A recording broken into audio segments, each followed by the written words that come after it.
नमस्कार दोस्तों, एक बार फिर से मेरे चैनल में आप सबका बहुत बहुत स्वागत है। मेरे चैनल का नाम है NCERT हिंदी बाय कुमार। जैसे ही इस नाम को आप गूगल पे या यूट्यूब के सर्च बॉक्स में डालेंगे और जैसे ही बटन दबाएंगे आपके सामने बहुत सारे वीडियोस आ जाएंगे जिसमें आप जानेंगे पढ़ने के नए नए तरीक़ों के बारे में। जैसा कि मैं बार बार अपने चैनल पर हर वीडियो से पहले बोलता रहता हूँ कि इस चैनल के माध्यम से मैं इस परंपरा की शुरुआत करना चाहता हूं कि बच्चे रटने की बजाय समझने पर बल दें, बात को समझ जाएं, पाठ को समझकर अपनी भाषा में लिखने में सक्षम बने। यही मेरा उद्देश्य है। इसी उद्देश्य की पूर्ति के लिए मैंने इस चैनल का निर्माण किया है और मैं चाहता हूं कि पूरे देश भर में फैले हुए हमारे जो बच्चे हैं अपनी समझ को विकसित करते हुए, अपनी भाषा को विकसित करते हुए, अपनी भाषा में, अपने शब्दों में उत्तर लिखने में सक्षम बन सकें। इसलिए किसी भी पाठ को पढ़ाने से पहले मैं मुख्य बिंदुओं पर चर्चा करना ज़रूरी समझता हूं और ये मेरा अपना तरीका है पढ़ाने का।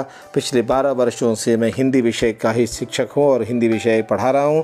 मेरे पास जो भी बच्चे पढ़ रहे हैं वो इस बात को समझते हैं और बहुत अच्छे आंसर लिखने में सक्षम बने हैं।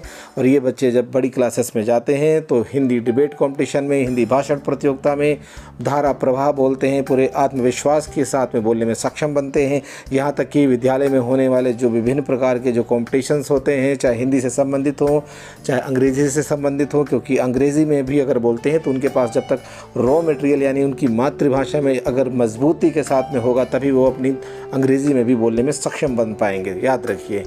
तो आज जो मैं आपके सामने वीडियो लाया हूँ ये है सूरदास के पद। आप जानते हैं सूरदास के पद जो हैं ये कक्षा 8वीं NCERT की जो पुस्तक है कक्षा 8वीं की वसंत उसके भाग 3 में संकलित है। इसमें 2 कविताएं हैं जिनको हम पद कहते हैं। क्यों कहते हैं इसके बारे में आगे हम चर्चा करेंगे। मेरा ये चैनल उन्हीं बच्चों के लिए विशेष रूप से जो मेहनत करना जानते हैं, मेहनत के माध्यम से अपने आप को आगे बढ़ाना चाहते हैं, साथ ही वो चाहते हैं अपने विद्यालय में टॉप 5 या टॉप 10 में आना। ये बार बार मैं हर वीडियो से पहले ज़रूर बताता हूँ। ऐसे सभी मेहनत करने वाले बच्चों की मदद के लिए ये चैनल बनाया गया है। यदि आपको रट्टा मारने की आदत है, सिर्फ नोटबुक भरने की आदत है और आपको लगता है कि नोटबुक भरी हुई होगी, कलरफुल होगी तो ही आप अच्छे विद्यार्थी हैं, तो आप गलत जगह हैं। ये चैनल आपके लिए नहीं है। ये चैनल सिर्फ़ और सिर्फ उन बच्चों के लिए है जो लिखते हैं, उत्तर बहुत अच्छे लिखते हैं, साथ साथ वो समझ कर लिखते हैं, उन समझने पर विश्वास करते हैं। अंक तो अच्छे आएंगे जब आप समझ जाएंगे।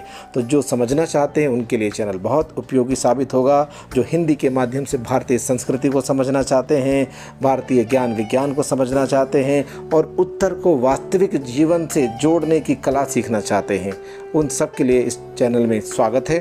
तो बढ़ते हैं हम। आज जो ये कविता है सूरदास के पद कक्षा 8वीं से पुस्तक है वसंत भाग 3 NCERT की पुस्तक है। और इसकी विधा यानी टाइप क्या है, यानी ये प्रोज है या पोइट्री है, तो ये पोइट्री है, कविता है। कवि कौन है? सूरदास हैं। तो आगे हम बढ़ते हैं, देखते हैं इसमें हम क्या क्या सीखने वाले हैं। तो जैसा कि आप जितने भी वीडियो देखोगे मेरे चैनल पर, हम उसके अंदर मुख्य बिंदुओं की बात अवश्य करते हैं। बिना मुख्य बिंदुओं पर चर्चा किए हुए मैं किसी भी पाठ को शुरू नहीं करता हूं, क्योंकि याद रखिए मुख्य बिंदुओं को समझने के पश्चात आप पाठ को, लेखक को समझने में इतने सक्षम हो जाते हैं कि उस पाठ से संबंधित कोई भी प्रश्न आ जाए, किसी भी तरह का कठिन से कठिन प्रश्न आ जाए, आप अपने आप को उसका उत्तर देने में हमेशा सक्षम पाएंगे। ये मेरी गारंटी है, ये आप याद रखिए। लेकिन आपको सिर्फ और सिर्फ इस कला को सीखना होगा, तभी आप ये कर पाएंगे। मुख्य बिंदु का अर्थ यहाँ पर ये होता है, यदि आपको 10 फ्लोर की बिल्डिंग बनानी है तो जितना मजबूत उसका फाउंडेशन होगा, जिसको हम हिंदी में नींव, उर्दू में बुनियाद बोलते हैं, जितनी मजबूत उसकी बुनियाद होगी उतनी ही मजबूत उसकी आगे की वो पूरी बिल्डिंग बनेगी। यदि बुनियाद ही कमज़ोर है तो आगे की बिल्डिंग मजबूत नहीं बनेगी। तो यहाँ बुनियाद का काम करते हैं मुख्य बिंदु। मुख्य बिंदुओं को समझने का अर्थ होता है कि यदि आप अच्छी तरह से समझ गए पूरी कंसंट्रेशन के साथ में जो जो इसमें बताया जाता है, तो उससे फ़ायदा आपको ये होता है कि आप उस पाठ को, उस लेखक को व्यापकता में, पूरी डिटेल में समझ जाते हैं। फिर आप इतने अच्छे समझ जाएंगे कि ज़िंदगी भर आप भूलेंगे नहीं, किसी और बच्चे को समझाने में सक्षम बनेंगे और अपने उत्तर इतने अच्छे लिखेंगे कि अंक आपके 100% आने की संभावनाएं बढ़ जाएंगी। ये आप याद रखिए। देखिए, जो इसके कवि हैं सूरदास। पहले सूरदास के बारे में जानते हैं। सूरदास जो हैं ये कृष्ण भक्त कवि हैं, कृष्ण के भक्त हैं। तो आगे हम एक एक बिंदु को जब कवर करते हैं तो हम इसके बारे में जानते हैं। कृष्ण भक्त हमारे हिंदी साहित्य में जो एक लिटरेचर लिखा गया, लगभग 200 वर्षों का जो समय था, जो 15वीं से 17वीं शताब्दी तक चलता है, उसमें जो लिटरेचर लिखा गया उसका जो मुख्य विषय था वो था भक्ति। यानी भक्ति के लिए ही वो कविता की गई, यानी किसी न किसी तरह से ईश्वर की भक्ति ही उस कविता का मुख्य विषय था। और उस दौरान ही बहुत सारे कवि हुए, उसी में से एक थे सूरदास। सूरदास जी ने अपनी कविताओं का जो विषय बनाया वो भगवान कृष्ण को बनाया, यानी उनकी कविताएं जो हैं भगवान कृष्ण को समर्पित हैं। जितना लिखा भगवान कृष्ण के बारे में ही उन्होंने लिखा है। सूरदास के बारे में कहा जाता है कि ये जन्म से अंधे थे, यानी ब्लाइंड थे, लेकिन इतनी बारीकी से उन्होंने कृष्ण जी के बारे में लिखा है, कृष्ण जी की चेष्टाओं के बारे में, कृष्ण जी की बाल लीलाओं के बारे में, उनके बचपन के बारे में इतना बारीकी से, इतना खूबसूरती से लिखा है कि लोग संदेह करने लगते हैं कि क्या वास्तव में सूरदास अंधे थे। ये एक तरह से उनकी तारीफ में कहा गया है कि कोई व्यक्ति दृष्टिहीन होकर के इतनी बारीकी से बालक की चेष्टाओं का, बालक के क्रियाकलापों का इतना बारीक चित्रण, इतना सजीव, इतना लाइव चित्रण कैसे कर सकता है। लेकिन कहते हैं ना कि अगर ईश्वर का आशीर्वाद प्राप्त हो जाए तो इंसान कुछ भी कर सकता है। ऐसा लगता है कि साक्षात भगवान कृष्ण का आशीर्वाद सूरदास को प्राप्त हो गया था। उन्हीं की कृपा से उन्होंने इतनी अच्छी रचनाएं की हैं। अगला बिंदु देखते हैं, सगुण भक्ति। सगुण भक्ति का अर्थ होता है, यहाँ पर ध्यान रखिए, जो शिक्षक पढ़ा रहे हैं, जो बच्चे पढ़ा रहे हैं, जो बच्चे भी ध्यान रखिए, बच्चे इसको ध्यान से समझ लीजिए इस बात को। शिक्षक तो जानते होंगे इसका अर्थ, लेकिन बच्चों के लिए नया है। अगर आप इसको अच्छी तरह से समझ जाएंगे तो आपके लिए इस पाठ के प्रश्नों के उत्तर देना और आसान हो जाएगा। जब हम ईश्वर को ये महसूस करते कि ईश्वर हमारे मन में है, ईश्वर कण कण में निवास करता है, ईश्वर को किसी मंदिर में ढूंढने की आवश्यकता नहीं, यानी ईश्वर को किसी भी धार्मिक स्थल में ढूंढने की ज़रूरत नहीं है। यदि हमारा मन पवित्र है तो ईश्वर हमारे मन में ही निवास करता है। जो इस तरह की सोच रखने वाले हैं उनको हम कहते हैं निर्गुण कवि। जो कबीर हैं, आपने कबीर के बारे में पढ़ा होगा, तो कबीर जो है निर्गुण कवि हैं। वो ये मान के चलते हैं कि ईश्वर को मंदिर में नहीं, किसी धार्मिक स्थान में नहीं, हमें अपने मन में ढूंढना चाहिए। मन पवित्र है तो ईश्वर हमारे मन में ही रहेगा। अपने कर्मों को अच्छा कीजिए, लोगों की मदद कीजिए, यही सबसे बड़ी ईश्वर की भक्ति है। लेकिन इसके उलट, इसके विपरीत जो सगुण भक्ति वाले लोग हैं वो कहते हैं ईश्वर जो है मूर्तियों में निवास करता है। वो विश्वास करते हैं ईश्वर के चित्र पे, ईश्वर की मूर्तियों पर, मंदिर में विश्वास करते हैं, जो पूजा पाठ करते हैं इनमें भी विश्वास करते हैं। तो इस तरह की परंपराओं को मानने वाले, इस तरह के रिचुअल को फॉलो करने वाले जो कवि होते हैं उनको हम सगुण कवि कहते हैं। ये कवियों की ख़ास बात है, ये अवतार पर विश्वास करते हैं। ये विश्वास इस बात पर करते हैं कि जब जब संसार में अत्याचार बढ़ता है तब तब ईश्वर अवतार अवश्य लेते हैं। जिसमें चाहे राम की बात करें, कृष्ण की बात करें, जो विष्णु के 10 अवतार हैं उनको ये मानते हैं। उसी में से भगवान कृष्ण जो हैं उनको ये मानते हुए उनकी भक्ति करते हैं। इसलिए हम यहाँ पर विशेष रूप से बात कर रहे हैं सूरदास के बारे में। तो सूरदास कृष्ण भक्त हैं और कृष्ण की पूजा करते हैं। जैसा आप देख सकते हैं इसमें चित्र दिख रहा है, तो ये सगुण भक्त कवि हैं, यानी कि कृष्ण को मंदिर में अपने सामने देखना चाहते हैं। अगला बिंदु हमारे सामने आता है वात्सल्य के ये प्रमुख कवि। अब वात्सल्य क्या है? माता पिता का जो बच्चों के प्रति प्रेम भाव होता है, माता पिता का बच्चों के प्रति जो प्रेम भाव होता है उसको ही साहित्य में वात्सल्य बोला जाता है। यानी कि भगवान जो सूरदास ने कृष्ण का चित्रण इतना सुंदरता से किया है कि इससे पहले किसी और कवि ने वात्सल्य के बारे में नहीं लिखा। जितना अच्छा, जितना बारीकी से सूरदास ने कृष्ण की बाल लीलाओं का वर्णन किया है उतना आज तक किसी और ने नहीं किया है।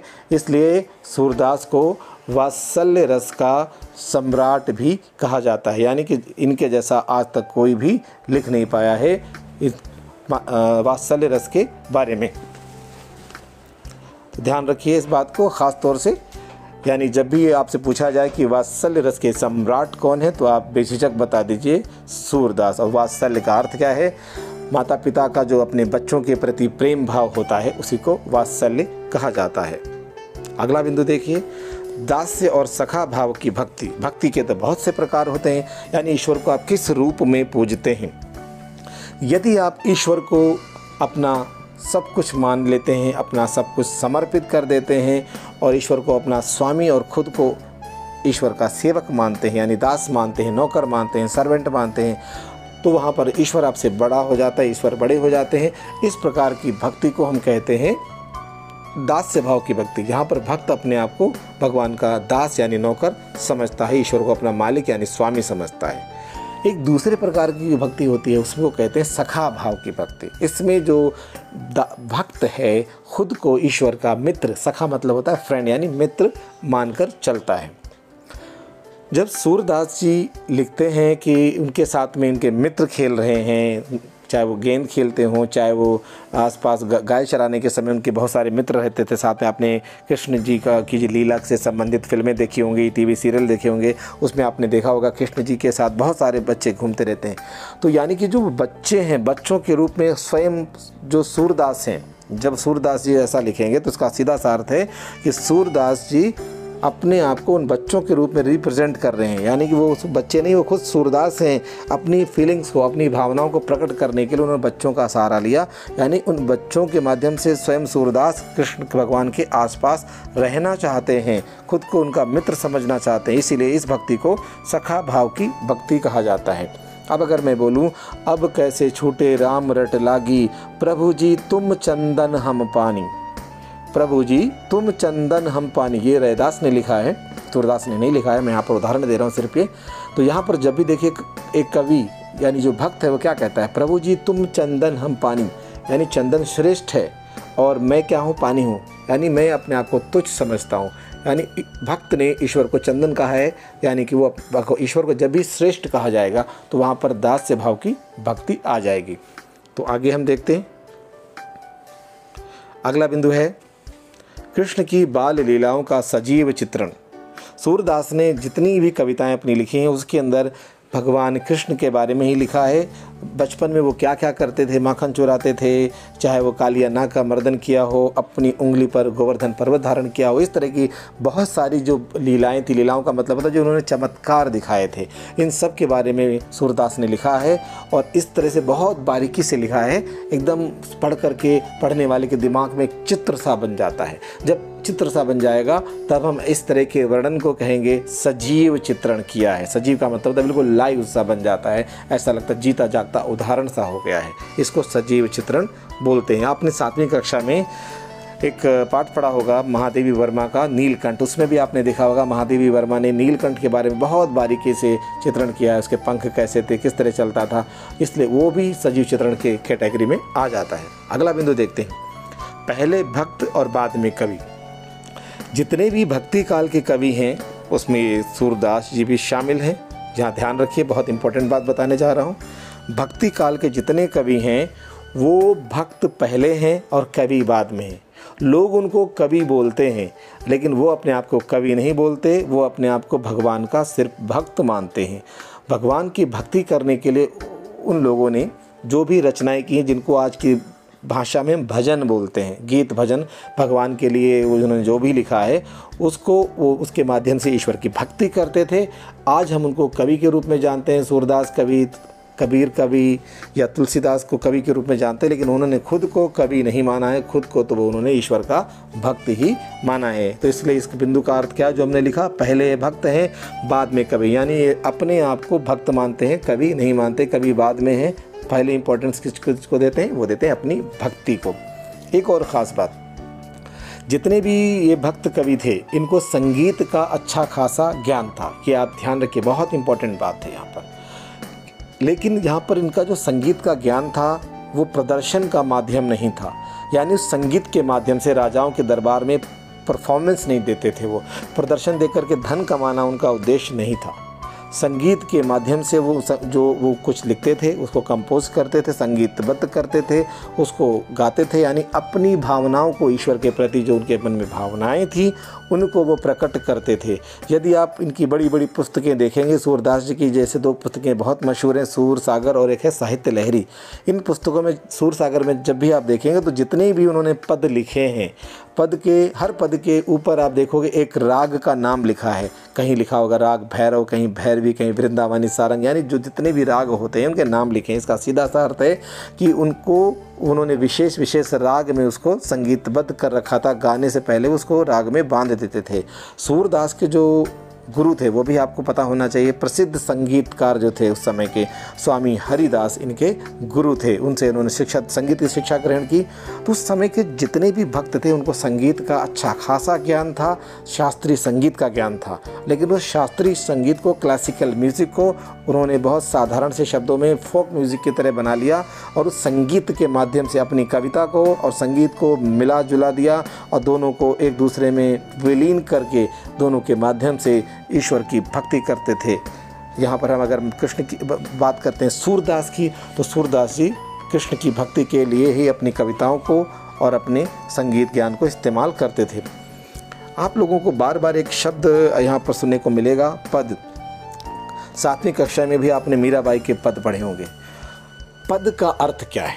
पद का अर्थ होता है ऐसी कविता जिसको गाया जा सके, यानी जिसको गाने के लिए ही लिखा जाए, यानी जिस कविता का उद्देश्य है कि इसको हम गाएंगे, किसी न किसी राग में कंपोज करके ही गाएंगे, उनको हम पद बोलते हैं। पद हमेशा गेय होते हैं। गेय का मतलब होता है गाने लायक।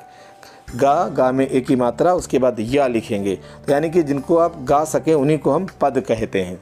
अगला बिंदु देखते हैं, कविता के माध्यम से कृष्ण भक्ति। जैसा हमने पहले डिस्कस कर लिया, जितने भी कृष्ण भक्त थे वो कविता के माध्यम से भगवान कृष्ण की भक्ति करते थे। ये भी हमने डिस्कस किया था। मशहूर संगीतज्ञ मतलब संगीत के जानकार उस समय के थे स्वामी हरिदास। ये इनके गुरु थे सूरदास जी के, तो ये आपको पता होना चाहिए। कुछ बात और है जो मैं आपके साथ बांटना चाहता हूँ। मेरा उद्देश्य यही होता है कि जो भी बच्चा इस वीडियो को सुने समझे, बहुत गहराई से बात को समझ ले, सिर्फ रट्टा ना मारे। इसलिए मैं बहुत सारी बातें साथ साथ बता देता हूँ। अगर कविता पढ़ाने लगे तो 10 मिनट में सारी व्याख्या ख़त्म हो जाएगी, लेकिन उसका उद्देश्य सिर्फ रट्टा मारना हो जाएगा। लेकिन मैं पूरा संदर्भ बताता हूँ ताकि आप समझ सको कविता क्या है, कविता को लिखने वाला क्या है। जब आप कविता का संदर्भ जान जाते हैं, कविता लिखने वाले के बारे में जान जाते हैं, कविता लिखने के समय के बारे में जान जाते हैं, तब आपके लिए कविता की व्याख्या करना बहुत आसान हो जाता है। आपको किसी भी प्रकार की कोई भी समस्या नहीं आती है, क्योंकि कविता आपके पूरे अंतर्मन में बस जाती है। जो चीज़ आपके मन में बस जाएगी वो फिर उसको आप अपने अनुकूल बना करके अपने शब्दों में लिखने में सक्षम बन जाते हैं। यहाँ ख़ास बात जो बताने जा रहा हूँ वो ये है कि जो कृष्ण के बहुत सारे भक्त थे, ये मैं आपको बताना चाहता हूँ, तो उसको आप ध्यान से सुनिए। ये माना जाता है कि पूरे 24 घंटे में 8 प्रहर जो होते हैं, 8 प्रहर को वो 2-2 घंटे में अलग अलग, आप देखोगे 3-3 घंटे में अलग अलग डिवाइड कर लेते हैं। ठीक है, 3-3 घंटे में डिवाइड करेंगे तो आप देखेंगे 8 पार्ट उसके बन जाएंगे। उसमें क्या करते हैं, अष्टयाम बोलते हैं। अष्टयाम को 3-3 घंटे में डिवाइड करेंगे तो एक पार्ट में 3 घंटे आते हैं। तो 3 घंटे में एक कवि जाकर के भगवान की पूजा करता था, भगवान की आराधना करता था। और इस तरह के बहुत से जो कवि थे उनको हम अष्टछाप के नाम से जानते हैं। यानी हर 3 घंटे में एक कवि बदल जाएगा, वो फिर दूसरा व्यक्ति आएगा, वो भगवान का भजन करेगा, फिर दूसरे की ड्यूटी लगेगी। जैसे शिफ्ट होती है उसी तरह से ये बात होती थी। तो आप देखते हैं 3 को 8 से अगर हम मल्टीप्लाई करेंगे तो 24 बन जाता है। ठीक है, तो 3-3 घंटे के 8 पार्ट बना लेते थे। तो 8 पार्ट में हर 3 घंटे में एक कवि की ड्यूटी होती थी भगवान की भक्ति करने के लिए।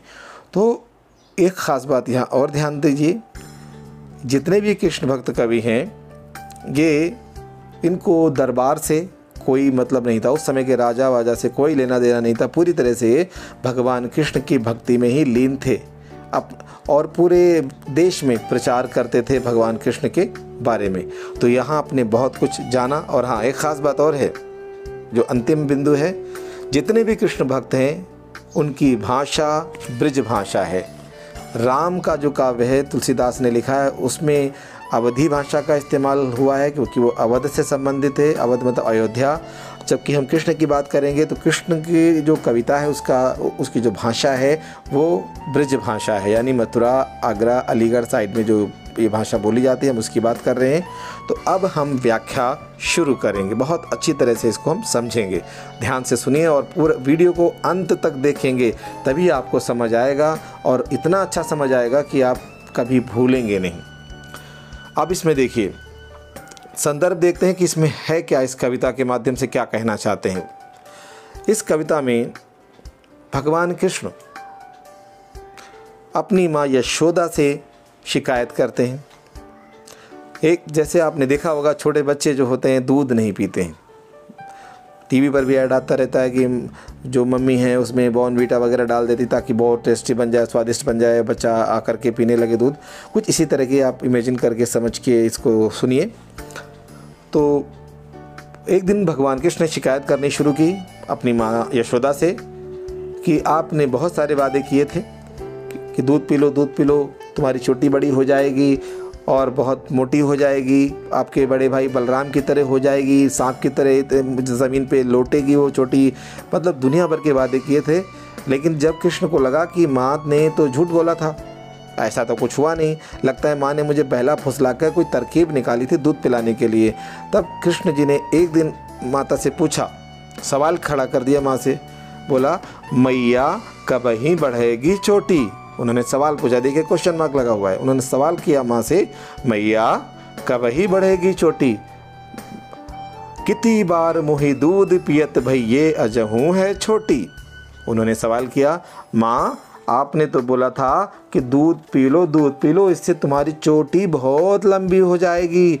कितनी बार मुही दूध पियत भई, कितनी बार मतलब ना जाने कितनी बार मैंने दूध पी लिया, लेकिन चोटी तो आज भी छोटी की छोटी है। कितनी बार मोही दूध पियत भई, भई मतलब हुए, ये अजहूँ है छोटी, अजहूँ मतलब अभी तक है छोटी।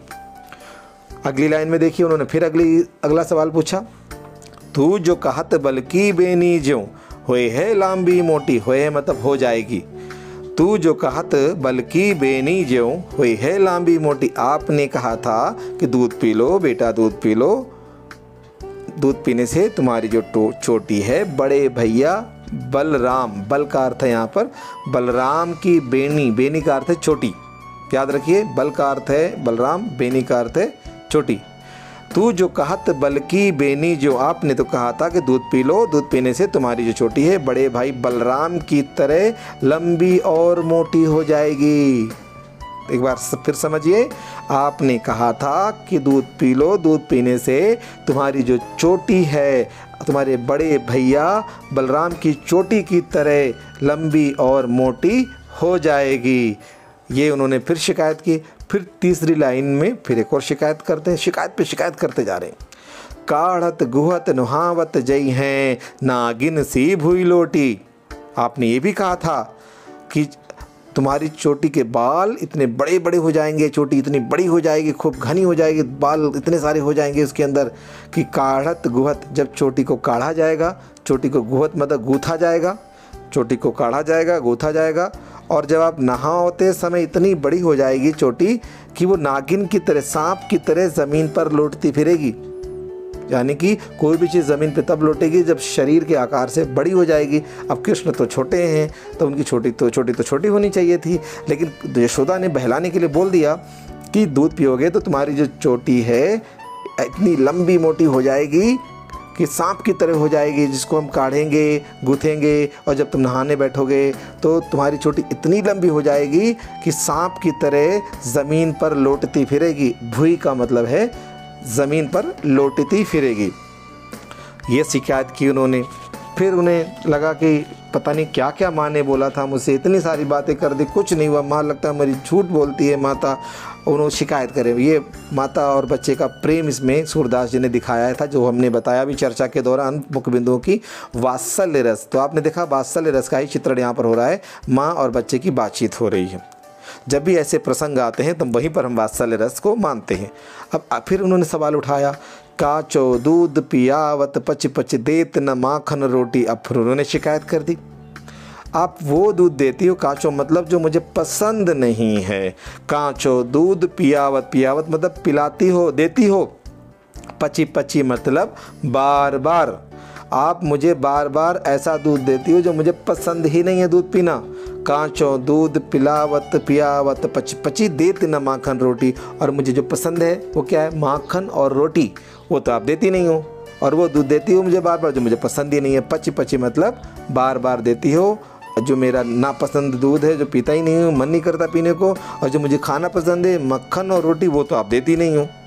अंत में सूरदास जी ने क्या बोला है, जब ये शब्द आता है ना सूर, तो इसको ऐसे लिखेंगे सूरदास जी कहते हैं। यानी सूर को जब एक्सटेंड करेंगे व्याख्या करते समय तो लिखेंगे सूरदास जी कहते हैं, फिर आगे जोड़ देंगे। देखिए अंतिम लाइन का अर्थ क्या है, सूरदास जी कहते हैं चिर जीवो दो भैया हरि हलधर की जोटी। इस प्रकार सूरदास जी ने कहा कि राम मतलब बलराम और कृष्ण, हरि हलधर का मतलब है, हरि का मतलब है कृष्ण, हलधर का मतलब है बलराम।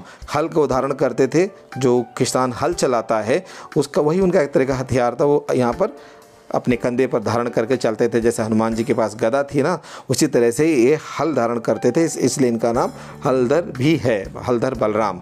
तो सूरदास जी यहाँ आशीर्वाद देते हैं दोनों की, दोनों बच्चे, दोनों जो दो भाई हैं, चिर जीवो दो भैया। सूरदास जी दोनों भाइयों को आशीर्वाद देते हुए कहते हैं दोनों भाई जुग जुग जियो और तुम दोनों की जोड़ी हमेशा सलामत रहे। हरि हलधर की जोटी यानी कृष्ण और बलराम की जोड़ी सदा सलामत रहे, दोनों भैया जुग जुग जियो। जोटी का अर्थ यहाँ पे जोड़ी है, ये याद रखिए। अब यहाँ पर हम अर्थ समझ लेते हैं। कबही मतलब कब, ठीक है। और उसके बाद आप देखिए किति मतलब कितनी। देखिए कितनी आसानी से हम समझा रहे हैं आपको। अजहू मतलब अभी तक। अगला देखिए बल का मतलब है बलराम। आप वीडियो को पूरा देखिए और बार बार देखेंगे, आप देखिए बिल्कुल आसान हो जाएगा।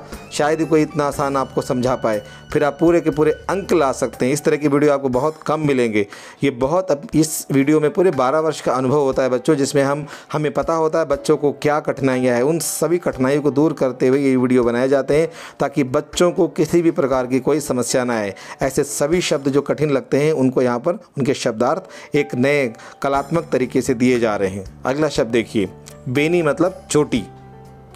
अगला शब्द देखते हैं काढ़त मतलब काढ़ना, जो चोटी को हम काटते हैं यानी बनाते हैं।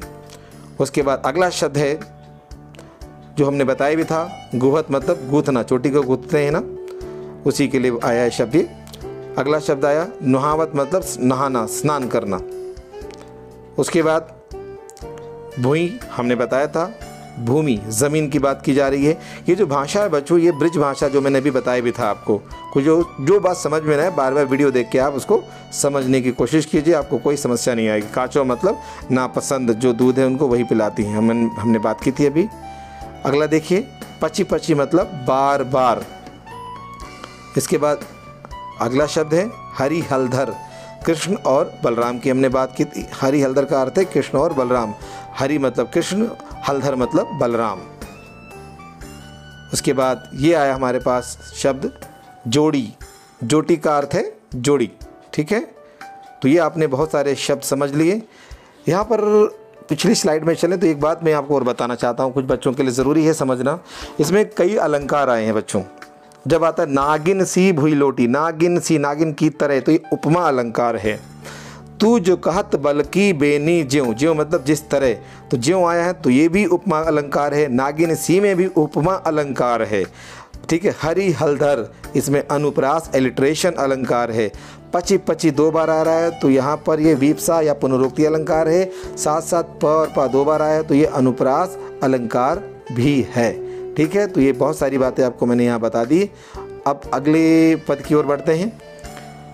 इस पद का संदर्भ समझ लीजिए। आपको पता है कृष्ण तो बहुत नटखट थे, बहुत शैतानी करते थे, शरारत करते थे। हर बच्चा करता ही है, ये उसका अधिकार होता है एक तरीके से, यही तो बचपन होता है। लेकिन शरारतें करते समय भी हमें ध्यान रखना होता है किसी को कोई नुकसान ना पहुँचे। तो कृष्ण की शरारत तो आपको पता ही थोड़ी अलग तरीके की थी, जिसको चमत्कार के नाम से जाना जाता है। कभी वो कालिया नाग का मर्दन करते हैं, उस पर खड़े हो जाते हैं, अपनी गेंद निकालने जाते हैं जब जमुना नदी में।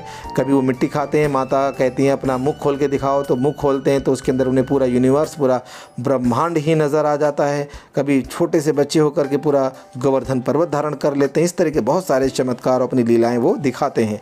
तो इस पद में हम क्या देखते हैं, कृष्ण अपने गांव भर में कहीं भी घुस जाते हैं, किसी भी घर में प्रवेश कर लेते हैं और माखन जो उनको सबसे पसंद है चुरा कर खा लेते हैं। तो बहुत सारी जो गोपियाँ हैं, जो वहाँ की महिलाएं हैं, वो तंग आ जाती हैं, परेशान हो जाती हैं और तंग आकर के वो सब अपना एक ग्रुप बनाती हैं और कहती हैं चलो चलो चलो, आज तो हम माता यशोदा से शिकायत करके ही रहेंगे। इस कृष्ण ने हमें बहुत परेशान कर रखा है, अब हम और बर्दाश्त नहीं करेंगे। तो सारी इकट्ठी होकर के यशोदा माँ के दरवाजे पर खड़ी हो गई आके, और उन्होंने क्या कहना शुरू किया, देखिए पहली शिकायत शुरू की, तेरे लाल मेरे माखन खायूं, कि तेरे मतलब आपके बच्चे ने, लाल मतलब आपके बच्चे ने, मेरो मतलब मेरा, हमारे घर से माखन चुरा के खा लिया है। तेरे लाल मेरो माखन खायो, आपके बच्चे ने मेरा माखन चुरा के खाया है। कैसे खाया है भी देखिए, दोपहर दिवस जान घर सूनो, ढूंढ डकोरी आप ही आयो। जैसे मैं पढ़ रहा हूँ आप उस तरह से प्रयास करें, क्योंकि ये इसी तरह से इसको गाया जाता है। दोपहर दिवस जान घर सूनो, ढूंढ डठोरी आप ही आयो। किसने कैसे किया, देखा कि दोपहर में जब हम काम धंधा करके अपना घर का काम निपटा करके सो जाते हैं, इसको लगा कि अब घर में सब लोग सो रहे होंगे, कोई देखने वाला तो होगा नहीं। दोपहर दिवस जान घर सूनो, सूना मतलब सोचा घर में लगता है कोई नहीं है, चारों तरफ शांति है। दोपहर दिवस यानी दोपहर के समय, जानी मतलब महसूस किया, सूनो मतलब कि घर सूना है, घर में कोई नहीं है। ढूंढ डठोरी, ढूंढ ढान कर, ढूंढ डठोरी मतलब ढूंढ ढान कर आप ही आयो, और आप ही घर में घुस गया। खोली किवारी, दरवाजे को चुपके से खोला, किवारी मतलब डोर, दरवाज़ा।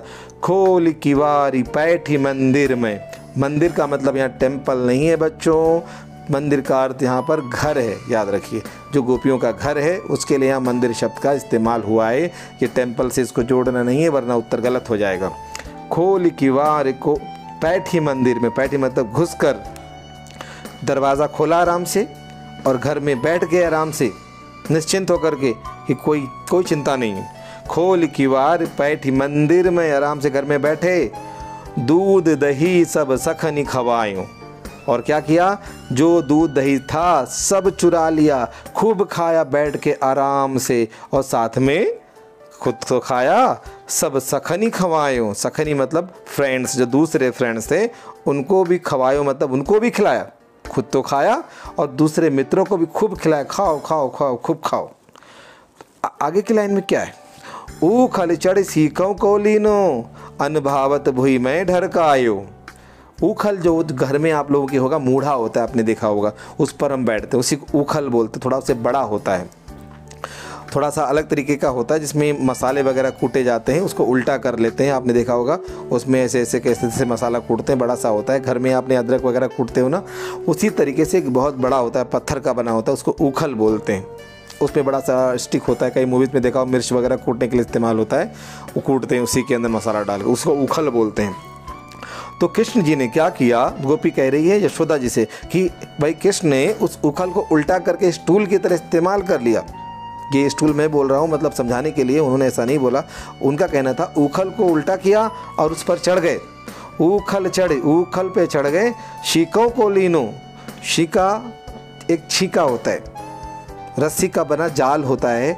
गांव में क्या होता है कि जैसे बिल्ली आ गई या डॉग आ गया तो उससे दूध से बनी जो चीज़ें होती हैं, मक्खन, घी, दही, इनको बचाने के लिए रस्सी का एक जाल सा बना दिया जाता है, नेट बना दिया जाता है, उसमें घड़े को रख दिया जाता है और ऊपर लटका दिया जाता है ताकि जो ये एनिमल्स वगैरह हैं उसको छू ना सकें और वो नुकसान ना हो सके उनका। तो उसको जिसमें वो लटकाया जाता है, जाल सा बना होता है, उसको छीका बोलते हैं। तो कृष्ण जी ने क्या किया, अब गोपियों को लगा कि भाई ये एनिमल से, बिल्ली से बचाना है तो ऊपर लटका दिया। तो वो ये जान के हैरान हो गई कि कृष्ण तो छोटे से हैं, अब इन्होंने सोचा कि इतनी ऊपर रस्सी पे लटका हुआ, छीके पे लटका हुआ, कुछ अच्छी चीज़ लटकी होगी, अब हमें वो भी खाना है। अब ये तो छोटे थे, इन्होंने क्या किया, इन्होंने जो मसाले कूटने वाला ऊखल होता है उसको उल्टा किया और उस पे ही चढ़ गए और इस प्रकार उन्होंने जो रस्सी पर ऊपर छीकों पर लटका हुआ था एक घड़ा, उसको भी निकाल लिया। ये शिकायत कर रही है गोपी यशोदा जी से। उखल चढ़ सीखों को लीनो, यानी उखल पे चढ़ गए, जो मैंने काफ़ी ऊंचाई पर शीकों से जाल में लटका रखा था वो भी निकाल के खा लिया। अन्न भावत भूमि में ढरकायो, वो तो निकाल के खाया। उसके बाद अन्न भावत मतलब उसमें से कई बार क्या होता है, कुछ मक्खन उनको अच्छा नहीं लगा, जो उनको जैसा अच्छा लगता है, मन पसंद नहीं बना हुआ था कोई मक्खन, कहीं अच्छा लगा उसको खा लिया। तो अन्न भावत भूमि में ढरकायो, जो अच्छा नहीं लगा, उनको पसंद नहीं आया, उसको उन्होंने ज़मीन पर बिखेर दिया। भूमि मतलब ज़मीन पर उसको बिखेर दिया। अन्न भावत भूमि में ढरकायो मतलब जो पसंद नहीं आ रहा था उसको ज़मीन पर बिखेर दिया।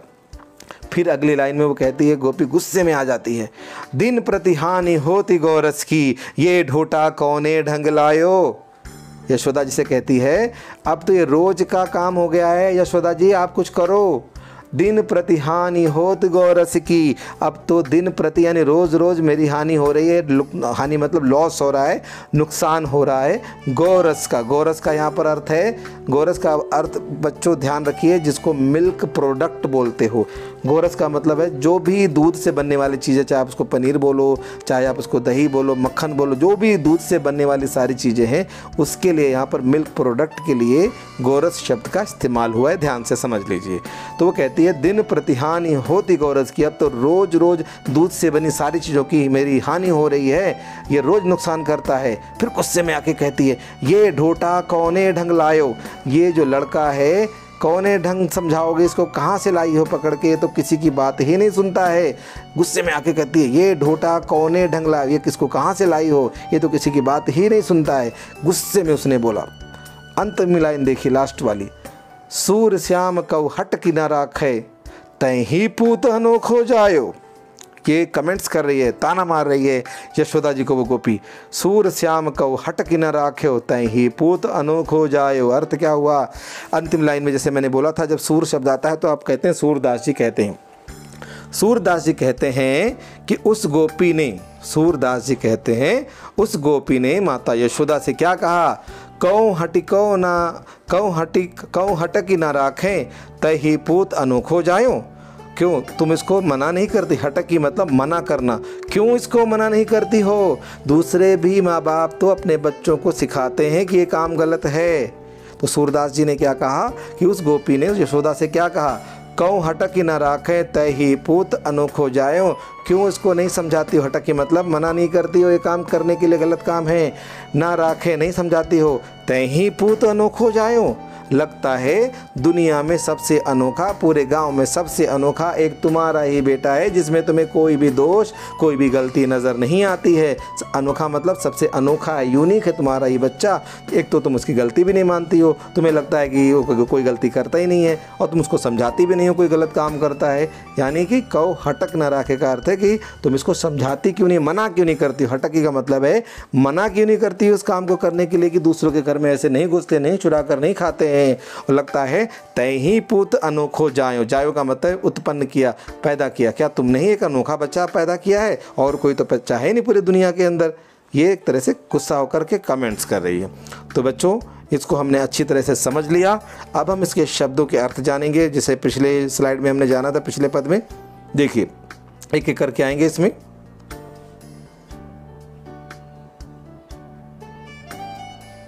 थोड़ा सा वेट कीजिए कि इसमें आता है। देखिए यहाँ पर आता है पहला शब्द हमारे सामने बेटा, लाल के लिए शब्द है, ये लाल का अर्थ है बेटा। उसके बाद में अगला हमारे सामने आएगा, ये है सुनो मतलब सुनसान, खाली, जैसे उनको लगा खाली घर है। अगला शब्द आपके सामने आता है ढूंढी ढटोरी, ढूंढ कर, ढूंढ ढांड के खाना। अगला शब्द आया अपने आप ही मतलब अपने आप, खुद जिसको बोलते हैं, जो आपका जिसको आप बोलते हैं सर्वनाम में निजवाचक सर्वनाम, वही है यहाँ पर ये। इसके बाद अगला शब्द आपके सामने आता है किवारी, जो मैंने बताया था दरवाज़ा, अंग्रेजी में जिसको डोर बोलते हैं। बच्चों बहुत सरल तरीके से समझाया गया, मैं बार बार बता रहा हूँ, पूरे वीडियो को अंत तक देखेंगे। किसी वजह से आपकी कक्षा अगर छूट गई है, नहीं ले पाए हैं, तो जितने भी ऑनलाइन देख रहे हैं उन सब के लिए बहुत फ़ायदेमंद है। पूरे वीडियो को देखें, समझें। जो शिक्षक इस वीडियो को इस्तेमाल करना चाहते हैं, लिंक के रूप में अपनी ऑनलाइन कक्षाओं में इसका इस्तेमाल कर सकते हैं। बच्चे से बहुत आसान तरीके से, साधारण तरीके से इसको समझने में सक्षम बनते हैं और बहुत इंटरेस्टिंग हो जाता है, रुचिकर हो जाता है इसको सीखना। तो अगला शब्द हम देखते हैं बच्चों।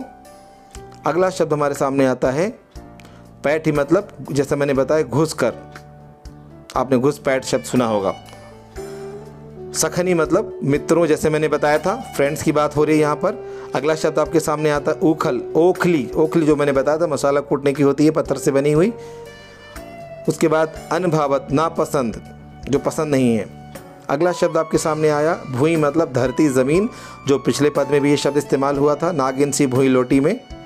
अब ये आया हमारा गिरा देना, ढरकायो मतलब गिरा देना, जो उनको पसंद नहीं था उसको गिरा देते थे ज़मीन पर। अगला शब्द आया आपके सामने गोरस, मतलब दूध से बने पदार्थ, मिल्क प्रोडक्ट, जिसके लिए मैंने बताया था आपको। ढोठा मतलब लड़का। इसके बाद अगला शब्द आपके सामने आता हटक की, मना करना, यानी तुम इससे मना क्यों नहीं करती हो। इसके बाद पूत को आपको पता ही है, बेटा शब्द के लिए इसका एक पर्यायवाची शब्द है। जायो जो अंतिम इसमें शब्द आता है उसका मतलब है उत्पन्न किया, पैदा किया। अब देखिए इस प्रकार आपने इसको समझा, अच्छी तरह से हमने आपको समझाया। पूरा वीडियो देखने के लिए आप सबका बहुत बहुत धन्यवाद। बस यही है कि आप इसको देखिए, समझते रहिए। इस चैनल पर बहुत विस्तार से हम चर्चा करते हैं, पूरे संदर्भ देके चर्चा करते हैं, बिल्कुल अलग तरीके से समझाने की कोशिश करते हैं, क्योंकि मेरे पास जो अपना अनुभव है 12 वर्षों का हिंदी पढ़ाने का, अपने उसमें मैंने बहुत कुछ सीखा, अपने छात्रों से भी बहुत कुछ सीखा, अपने दूसरे शिक्षकों से भी सीखा, बहुत कुछ सीखने को मिला है। और आसपास के माहौल से 12 वर्ष का जो अनुभव है, या देखिए हम हमेशा कुछ ना कुछ सीखते रहते हैं। अपने अनुभवों को बांटते रहिए। जो शिक्षक इस वीडियो को इस्तेमाल करना चाहें, अपने अनुभव को जोड़ करके अपने बच्चों तक पहुंचाएं, बच्चे से सीखें और इस कविता को अलग संदर्भ से अपनी व्याख्या करें और अपनी समझ को विकसित करें। मिलते हैं अगले वीडियो में एक नए वीडियो के साथ में, एक नए विषय के साथ में। इस वीडियो को अधिक से अधिक शेयर कीजिए, इसको लाइक कीजिए। और हाँ, यदि आप मेहनत करने पर विश्वास करते हैं, मैं बार बार कह रहा हूँ, अगर आप सिर्फ और सिर्फ मेहनत करने पर, समझने पर विश्वास करते हैं तो इस चैनल को आप सब्सक्राइब कर सकते हैं। अगर आप रट्टा मारने पर विश्वास करते हैं तो ये चैनल आपके लिए उपयोगी साबित नहीं होगा। धन्यवाद।